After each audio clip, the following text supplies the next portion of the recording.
This is Jennifer Gonzalez welcoming you to episode 113 of the Cult of Pedagogy podcast. In this episode, we're going to learn about the Global School Play Day, a day we can all set aside to give our students and ourselves a full day of play.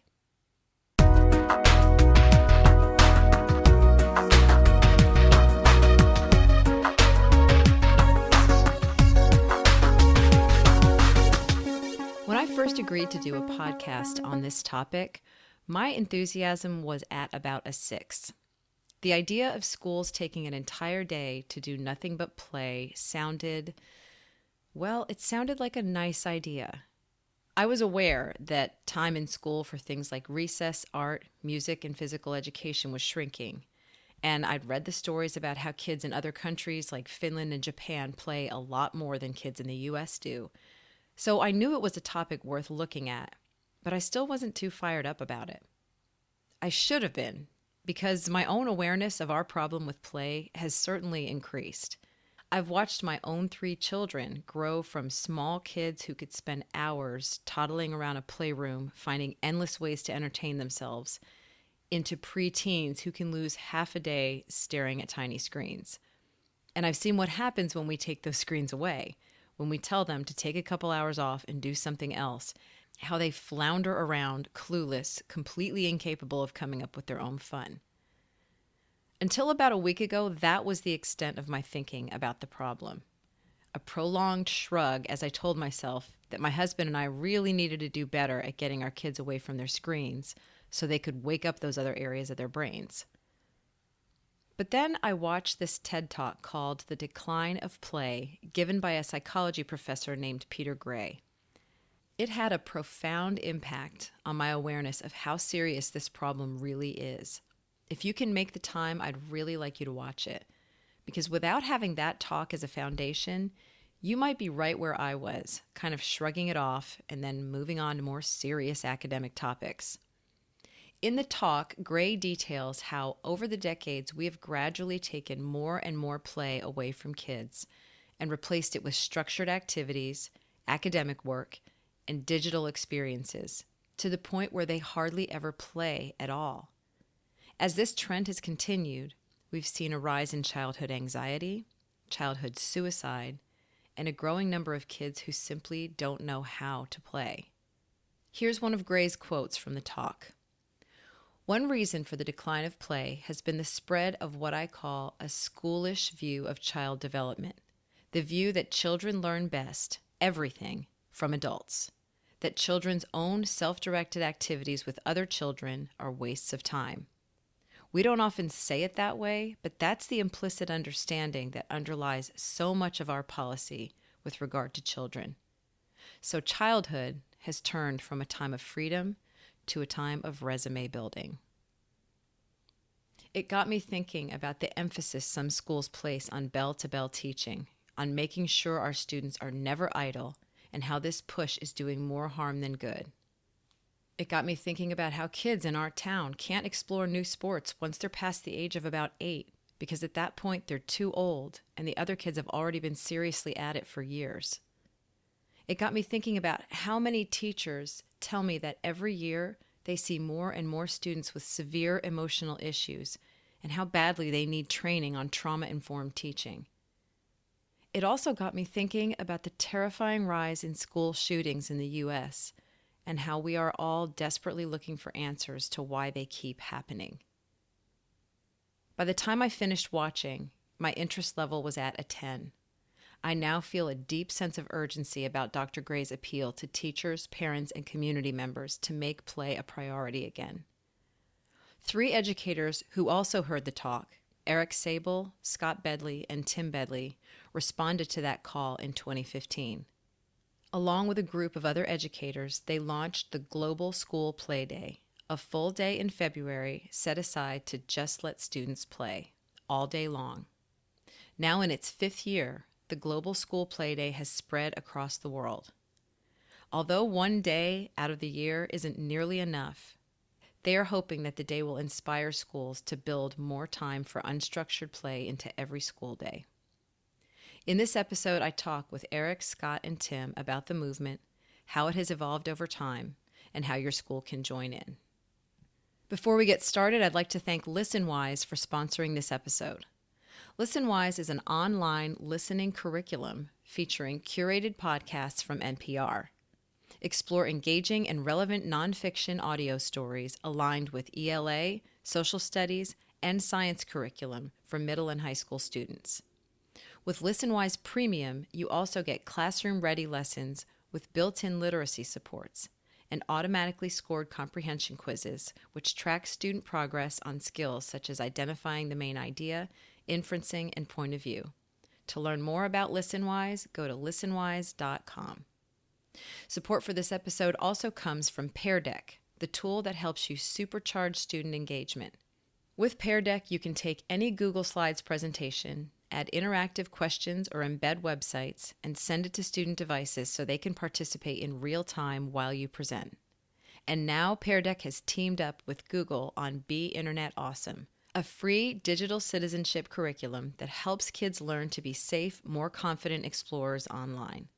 Pear Deck educators worked with Google to create interactive presentations that accompany the lessons from Be Internet Awesome. Each one gives teachers a simple way to introduce a concept related to digital literacy. And because they're editable, they're easy to tailor to your student's grade level. The basic version of Pear Deck is free, but my listeners can now get a complimentary 60-day trial of Pear Deck Premium with no credit card required. This will give you access to features like the teacher dashboard, personalized takeaways, and more. To learn more, head to peardeck.com/cultofpedagogy. The Cult of Pedagogy podcast is part of the Education Podcast Network. The EPN family now includes 26 different podcasts, and each one is focused on education. Check out all of the EPN podcasts at edupodcastnetwork.com. Now let's learn about the Global School Play Day. I would like to welcome Eric Saibel, Tim Bedley, and Scott Bedley to the podcast. Welcome, guys. Thank you. Thanks for having us. We are here to talk about Global School Play Day. And so before we talk about that, just go ahead and introduce yourselves, give us an idea of what your current roles are in school. My name is Tim Bedley. I teach fifth grade in Southern California in a little town called Lake Elsinore. And I do a little professional development on the side and student-centered pedagogy. And I'm a YouTuber. And a lazy bum, basically. And I have been, just as a side note, Tim was one of the very first YouTubers I ever followed. In 2008, when I was teaching pre-service teachers, I used to share Tim's videos with my students. And this is before I had a blog or anything. So I'm still sort of fangirling over you, Tim. That's a joke. I'm fangirling over him too, Jennifer. It's so funny.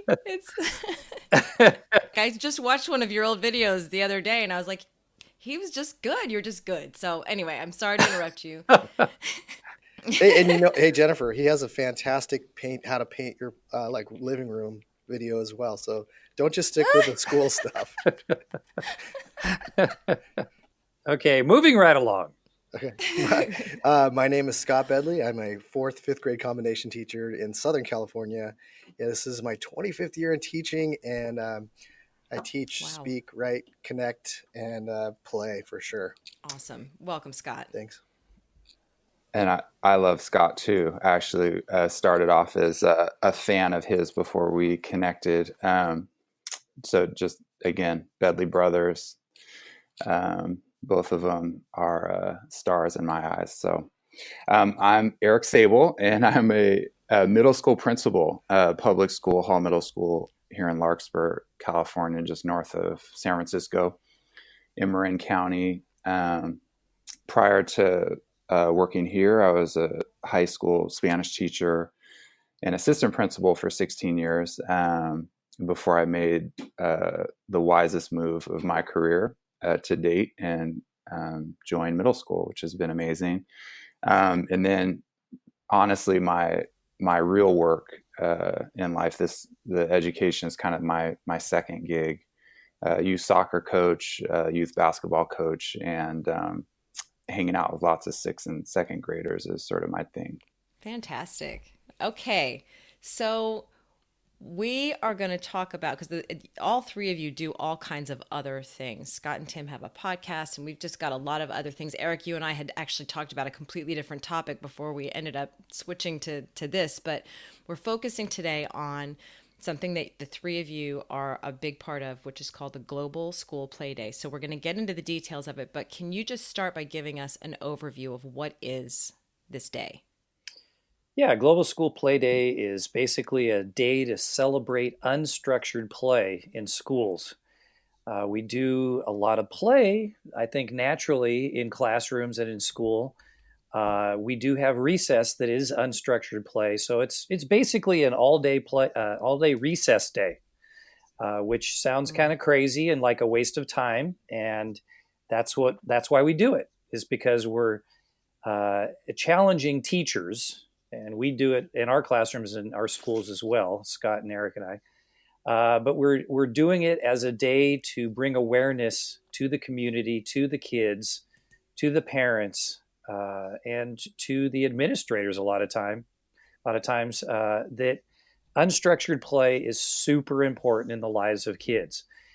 School is a place where kids. We just talked to John Hattie not too long ago, and he was saying, why do we have school? When the kids can learn things on YouTube and on the internet, why do we even have school? It's to introduce kids to new concepts, things that they wouldn't naturally do on their own. Mm-hmm. And believe it or not, in this day and age, kids do not just play on their own. Everything's structured for them. They have soccer practice, which there's nothing wrong with any of these things. Mm-hmm. Soccer practice, they're on their devices, they go to dance, they go to church, they do all these different things in their lives, but it's all told, everything's told to them. It's scripted out for them of what they're exactly supposed to do.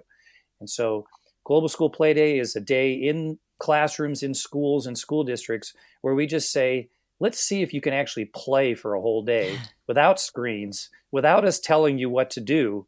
And it is mind-blowing what happens. Oh, that is fantastic.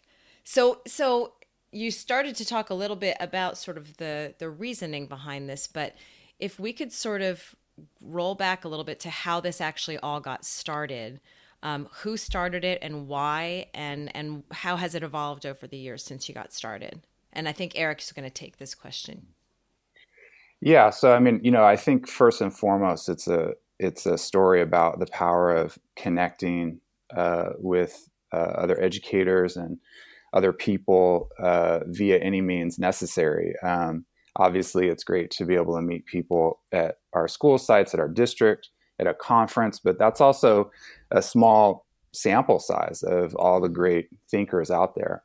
And so we are continuously trying to encourage more educators to get out on social media. Obviously, social media gets a lot of pushback correctly for having a lot of junk and fluff and cotton candy, as Scott and I call it.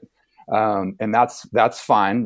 But underneath that is so much quality and real relationships that can form, and then real ideas that come out of those relationships. So basically, in the fall of 2014, there was a conference in San Francisco, Integrated SF, which was organized by Darren Hudgens and John Samuelson of Portland. Dr. Peter Gray was a keynote. Now, I didn't even attend this conference, but a fellow principal, Kurt Reese, from Wisconsin, was there. And I said, hey, I know Kurt through social media, through Twitter and Voxer.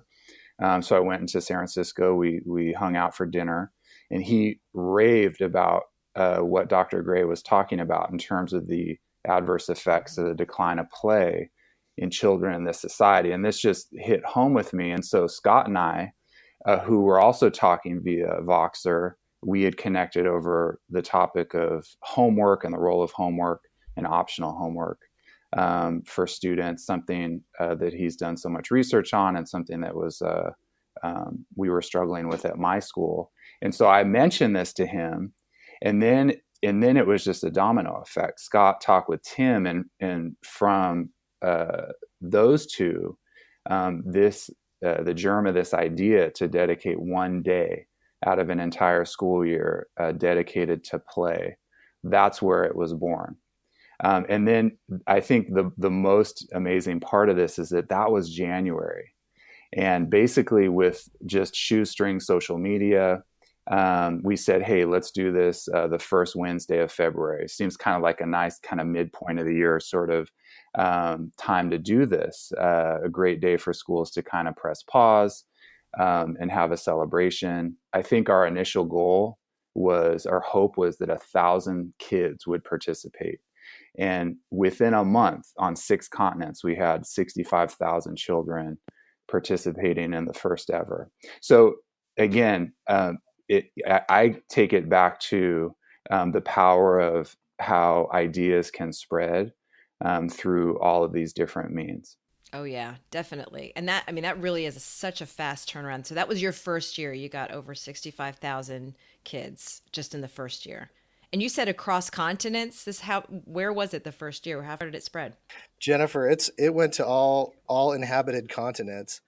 And in this last year, in the fourth year, just the fourth year of it, we had almost 400,000 kids from, I think it was 58 nations joining in the play. And it's incredible to watch the tweets and the Instagram posts starting for us on the West Coast the night before, coming out of New Zealand and Australia and South Korea, and then see it like trickle around the world, and all the pictures posted of just joy, and teachers, posting best day ever. Not kids posting this, teachers posting best day ever. Yeah. And it's really incredible. And it is out of that seat of Dr. Peter Gray and his TEDx talk. You can listen to his TEDx talk. It's fantastic. Yes. He talks about I'm going to post the ill it effects too. of the decline. Yeah, the ill effects of the decline of play on this entire generation of kids. And that was a huge inspiration. And I still remember Eric forwarding that to me. And then I forwarded it to Tim, and Tim's like, we need to do something. We need to do it now, and we can do it. And let's do this. So one of the things that hit me was I was like, we got to do something about this. I want to get, my kids are older and they played, but I think they were like the last generation to go outside and just play. Mm-hmm.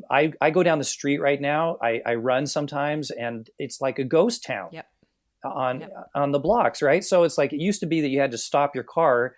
They had to stop the football game because there was a car coming down the street, And now that never happens. No. And so I'm like, well, I can't exactly, as an adult man, go around knocking on kids' doors saying, hey, why don't you come out and play? Nope. And so that's not a good idea.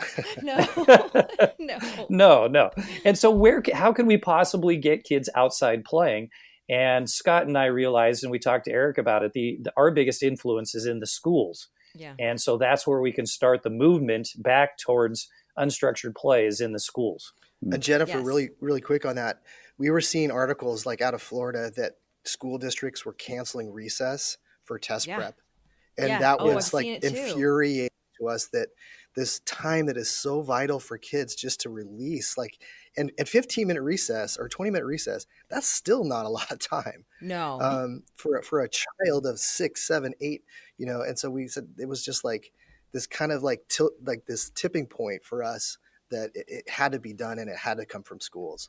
Well, and I want to pause for 1 second too, and just make sure that we get this piece of it in, because I'm coming right off watching Peter Gray's TED Talk right before I got on here with you guys. And I do think that there is probably a natural tendency among some educators, and I probably could fall into that sometimes too. It just says, that sort of sees this as that's nice, that kids do need to play, sort of in theory, in quotes, and he really helps us understand that there are cognitive and sort of psychological consequences of the fact that so much play has been taken away. It's not just like, let them be kids. There's serious stuff going on here because we haven't given them enough actual free play.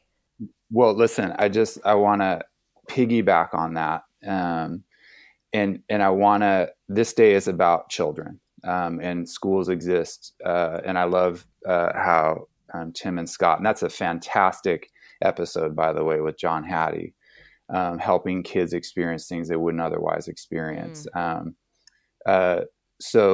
But I want for a moment to pivot and have us think about the adults.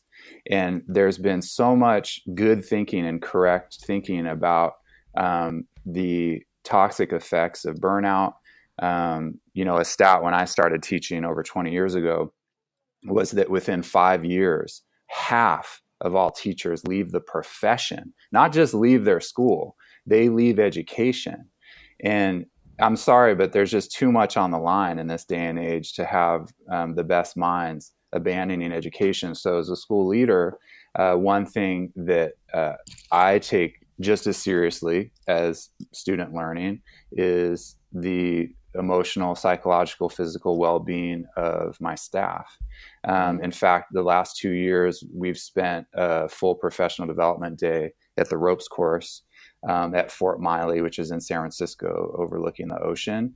Now, you could argue, well, is that productive? And was any curriculum developed? And the answer to the first thing, was it productive? Absolutely. Because adults are coming together as a family, as a team, to experience something exciting, something challenging, something that pushes their own boundaries, builds relationships amongst teachers that wouldn't necessarily be interacting, especially in a secondary setting with different departments. So the deeper positive effects that play has are not just beneficial for kids, but also for us grown-ups too. Thanks for adding that. That's really important. I have to admit that I was, before we got into this, before these awesome educators sent me the video of Peter Gray, I was like totally naive on the subject. And I needed to have my awareness raised on what was happening to kids because they were not engaging in unstructured play. And I was just sold on it as soon as I saw that video. So part of our reason for doing this is to have people kind of be shocked into going and watching the video. Yeah. Like, why would you use a whole day of school to have the kids just doing basically recess all day and unstructured play? And if you watch the video, I just don't know how you can say that this is a waste of time at all. Right. And I feel like, how as teachers, we get into stuff over the years and we get excited about this movement or this app or whatever, and then it kind of fades away after a while. I feel like with the unstructured play, I feel more passionate now about it than I did even 5 years ago when I learned about it, because the more I think about unstructured play and how it relates to the lives of kids, the more I realize that they are just getting messed up because they don't, and I'm not saying all kids are messed up, but the negative impact on kids because they're not doing unstructured play, I think is so deep seated and so widespreading in their lives. Can you list off, in case we end up with some people listening to this and they never bother to listen to that TED Talk, can we just sort of itemize a couple of the ways that they are? I see it in my own kids. My kids are 11, 12, and 14. And when the electricity goes out in the house, they don't know what to do. And I know that's my fault, but it seems epidemic. And I know that in school, a lot of times when they have free time, they don't get that unstructured play. So what are some of the bigger consequences of kids not having time to play in an unstructured, not through an organized, adult mandated system? I think some of the things that Dr. Gray will talk about, if they don't get a chance to listen to that, is a decline in the ability to have empathy, which is huge in our society. Also increased suicide attempts at younger and younger ages. I mean, it's something that I've seen in my career over the last 25 years, like things that I would never imagine. Young kids attempting suicide at the age that that's going on is just like incredibly horrible. And he talks about the lack of ability to be creative. Socialization is a huge piece of this, and he really relates it back to that. There's this belief that somehow homework and all these structured things leads to something great. And so you have this kind of a keeping up with the Joneses going on with families and the number of activities they have their kids in, when in reality, the fact that they're missing out on something is huge. A good friend of mine, Jennifer, named Greg Smith, at one of the ed camps in LA, said play needs a rebrand because it's seen as this frivolous or reward type activity. And he was so right when he said that. And I think that's kind of what Peter Gray talks a lot about, but he does talk about the actual impacts from the lack of unstructured playtime. Thanks for sharing some of that. So let us move just to a couple of basic logistical questions. Number one, I'll ask them all, and then you can answer them all. Do middle schools and high schools participate in this, or is it only basically elementary schools? Does it need to be a whole school day? And also, what kinds of things do kids actually do? What do you see them doing on these days? Jennifer, absolutely. I mean, we've seen everything from TKs, of course, all the way up to Brown University classes signing up to participate in this.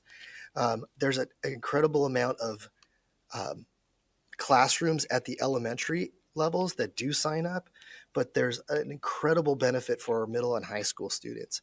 I think a couple of good examples there's a few English teachers out here in Southern California, David Terrio and Sean Zebarth, who teach close to us.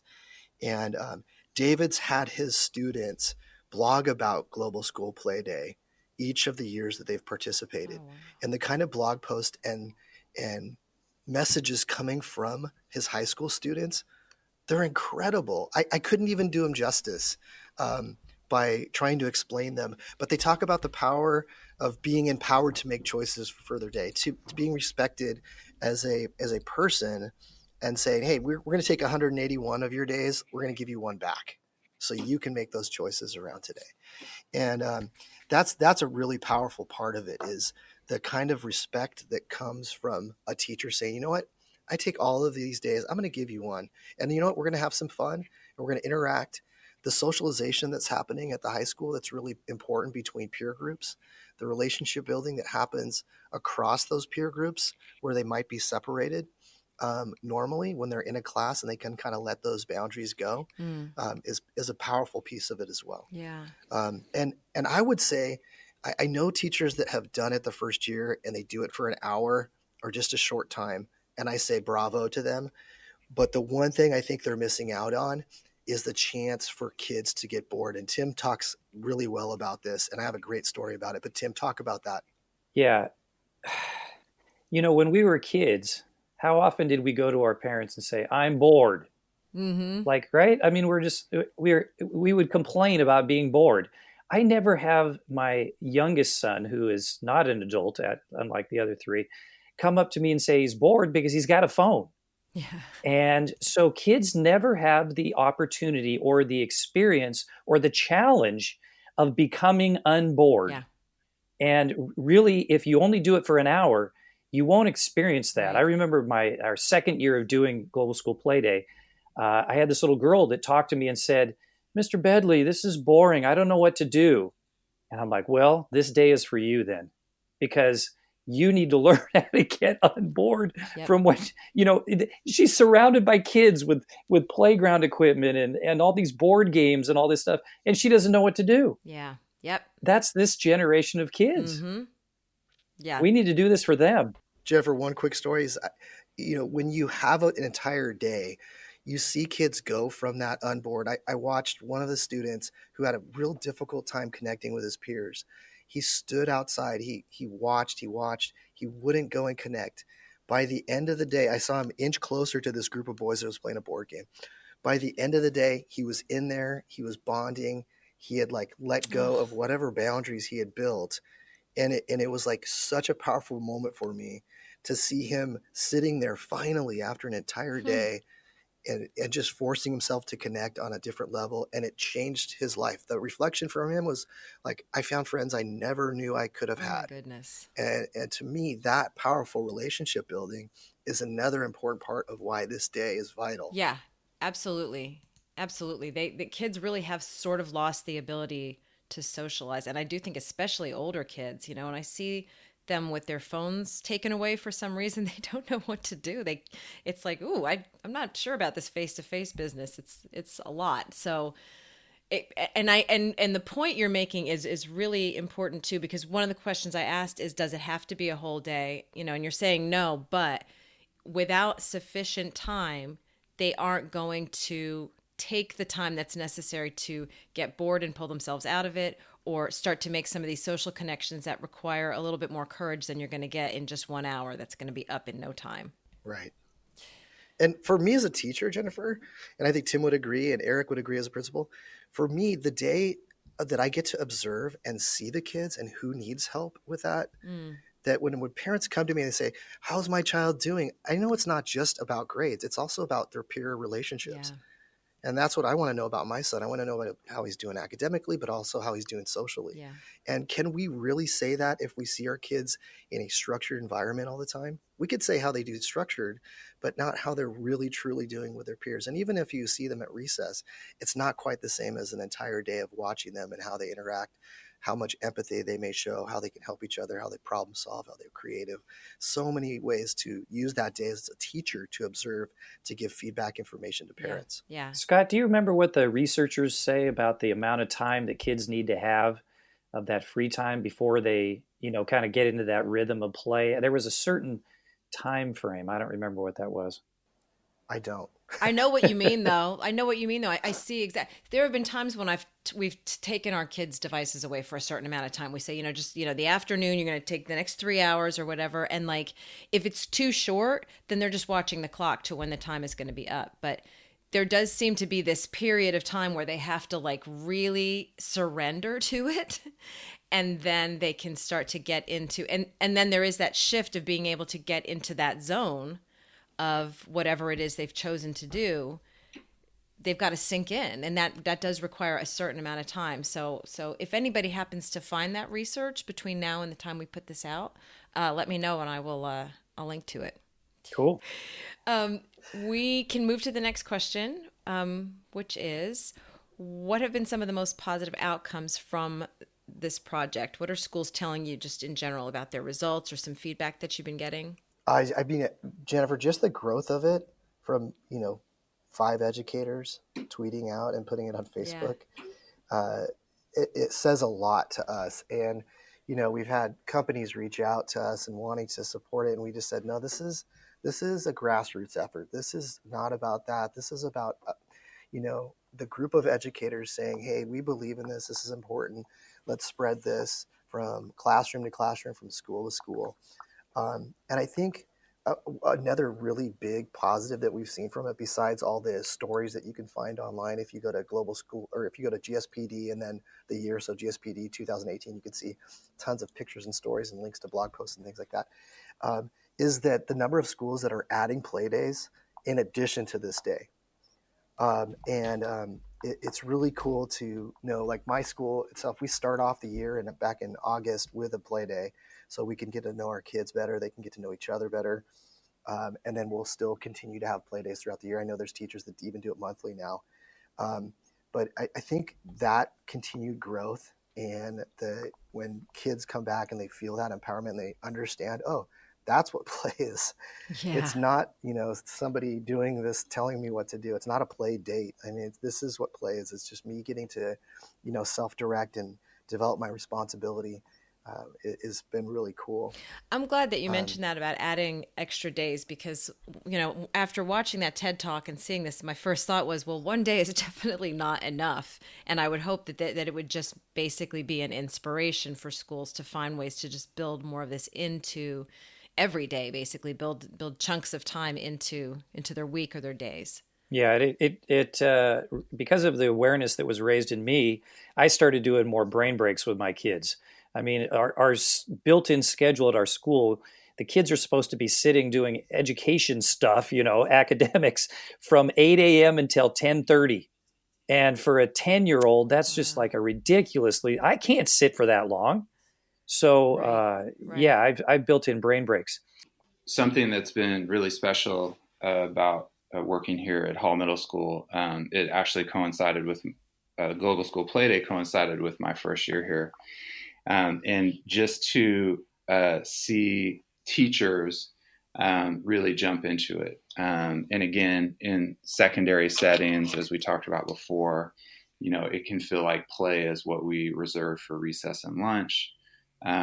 But to see teachers really setting up their classroom spaces inside and outside, and really inviting kids to just really create that space with them, to bring games, to bring music, and also too for the teachers themselves to really sink into those activities. And that's something that we hear from participants every year. Not only how wonderful it is to observe how the kids are interacting with each other in different combinations and different dynamics, but also how they, the adults, have this opportunity to get to know the kids in different ways. So those have definitely been some really special things that we continue to see every play day. One of the things that I really like to do is connect online before and after with another class so we can share our play experience. And so you can use any of the tools you want, but if people go to the hashtag GSPD 2019, they'll be able to see other teachers and connect with them. It's been awesome to have my kids in Southern California connect with a class in Canada and hear about how they were playing hockey in the halls and having snowball fights and things like that during the day. And just to get an idea that, this moment in this day can connect so many of us and build empathy, not only in our own classrooms, but across classrooms. Yeah. And so I think that's a really powerful piece of doing this, is making sure that you can try to take that beyond your school boundaries. That is fantastic. Yeah, I wasn't even thinking about that, but that would be another fantastic just outcropping of all of this. So thanks for sharing that. One of my favorite things is at the end of Global School Play Day, inevitably every year at the end of the day, the kids get all excited and they look at you and they say, "That was the best day ever. Can we do that again?" And my answer to them is, I've got it ready to go. I said, yes, you can do it every single day after school. Oh, there you go. And they look at you like, what? It's like, yeah, but you don't go home and play. You just go home and stare at your device, or ask your parents, like, can I go outside and play? Yeah. Can I knock on a friend's door? And I remember we used to find our friends by where the pile of bikes were, right? The kids they text each other or whatever, but so that they can get together and play on their devices. So yeah, they just discover the joy of play because they've never done that before and spent a good considerable amount of time just having free time and putting the devices away. So we need to return this love, this passion, this growth experience to our kids. And one way to do that is to introduce them to Global School Play Day. Yeah. So if a school is ready and they're hearing this and they're ready to participate, this is going to be February 6th of this year. We're in 2019 right now. So if they want to participate on February 6th, what do they do? Well, it's the first Wednesday of February every year. So this year it's February 6th.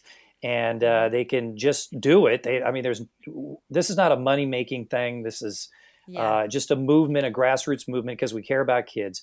So they can just do it. But if they want to go to Global School Play Day and sign up on our form, that's awesome, because then that adds to the voice as we present this to different administrators and people that are concerned, people that are making decisions for our kids, that we can present and say, look at all of these educators that believe in the power of play for kids. And so they can sign up there and commit to doing it for an hour or half of a day or a full day. And so, yeah, that's how they would get involved. We also have a form for anybody that's listening that does not actually oversee kids, but they really believe in Global School Play Day. They can sign up there and put in their opinions about how great Global School Play Day is, and that adds to the voice as well. One thing that we have the opportunity to do in education is to partner with organizations that are outside of education, that are community-based organizations that are local, national, international, that have, frankly, the same mission, which is to enhance the lives of children and all communities through the power of play. There's two I want to mention specifically. One is just across the bridge in Richmond, California, which is one of the communities that has been most economically hard hit since the end of World War II. It's known as a place where there's a lot of violence. It's known as a community that's really been underserved decade after decade. This organization called Pogo Park, and you can find it on Twitter at Pogo Park, is a local nonprofit whose mission is to revitalize the community, starting with the park spaces.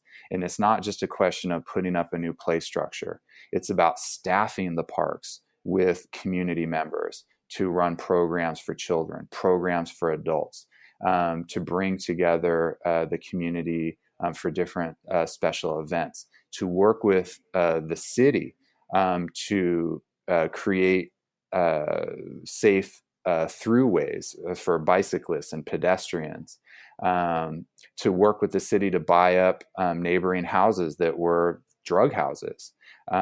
This is a community where some parents wouldn't let their kids go outside for fear of their safety. In fact, their executive director, Tootie Marr, told me a story about a 5-year-old who came out at the start of a summer and had very delayed language skills.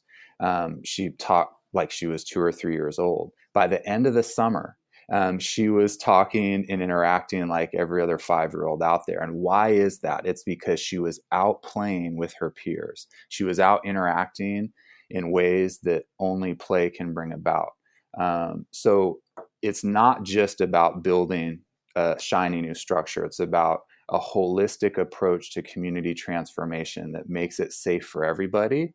And then the educational and the life outcomes only improve after that. The other organization is called Changing the Game Project, founded by John O'Sullivan. He came and spoke to our community last year. And their mission is to really bring about a cultural change in youth sports.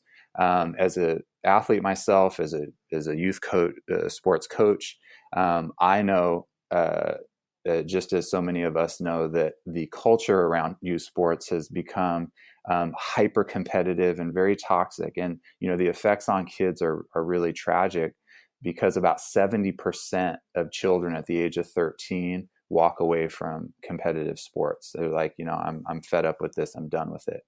And so this is terrible, because again, participating in sports is not about, one day I'm going to be a professional. It's about the joy of having a team, about competing, about challenging ourselves, the physical health, the sense of confidence, and overall well-being that can bring about, regardless of how good we are.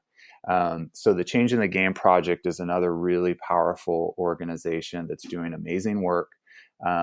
And we educators should be really paying attention to organizations like this, because again, we work with kids from communities of all different backgrounds. We have at one school people that are affluent, people that are struggling, and also too, we're also working with folks that are involved in sports and other things out in the community. So we in education can really learn so much from organizations like these. And we feel really strongly that Global School Play Day has a lot to share and a lot to learn from organizations like these. Great. Okay. And so if somebody wanted to go and learn more, they would go to globalschoolplayday.com. And beyond that, if they wanted to get a hold of any of you, how would they find you? Well, they could find me on Twitter at I'm Scott Each, or SCOTTEACH. They can also tweet at Global School Playday, which is at GSPLAYDAY, so GS Playday. Or you can check out what we've done in our class and Mr. Bedley's class at Mr. Bedley's class on Twitter. Yeah, my Twitter handle is tbed63, T as in Tim, bed as in Bedley, and 63 as in when my dad was born, or somebody like that. You wish. You can find me on Twitter at EC Saibel. That's ECSAIBEL. And also on Instagram at eSaibel, ESAIBEL. Fantastic. Thank you guys so much for for taking the time to, well, first of all, for starting this, and then for coming on here and explaining it to people. Hopefully we can get more schools on board this year. Sounds great. For links to all the resources mentioned in this podcast, visit cultofpedagogy.com, click podcast, and choose episode 113. To get a weekly email from me about my newest blog posts, podcast episodes, and products, sign up for my mailing list at cultofpedagogy.com/subscribe. Thanks so much for listening, and have a great day.